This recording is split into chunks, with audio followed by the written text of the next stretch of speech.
Kur nu kura, daži uz sāniem, daži uz jumta kempingā Nabīte pēc ūdens atkāpšanās palikušas atpūtas mājiņas. Tās vēl nav kustināmas, jo nostatīt atpakaļ var tikai ar smago tehniku, bet ar to šobrīd pa staigu no zemi piekļūt nevar.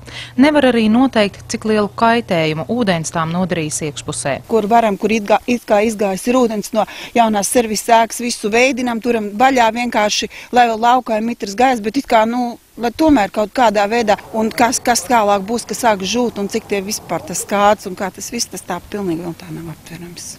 Īstie zaudējumi atklāsies vēlāk, pārliecināti saimnieki. Arī apdrošinātāji vēl sargās noteikti zaudējumu apjomu. Ūdenī bijusi arī servisa ēka, līdz ar to sadzīves tehnika, piemēram, veļas mašīnas. Izmirkušas starpsienas, pārplūdus kanalizāciju. Kas tur apakšā tagad ar to mitru un pajuks?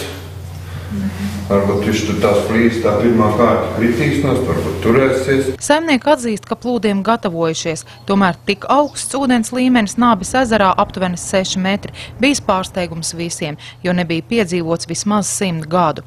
Dabas varenībā varējuši tikai bezpalīdzīgi noskatīties. Tie pažarnieki, kas viņi skaitās, tie glābē atbrauc, ja vajag evakuēt, mēs varam evakuēt, bet Mums laivas vairāk nekā tiem glābējiem. Mēs paši varam evakuēties nost. Šo pavasara Venta lielākos postījumus nodarīs pie Nābes ezera un Ventspils novadā, jo tās tecējuma aizsprostojas ledus.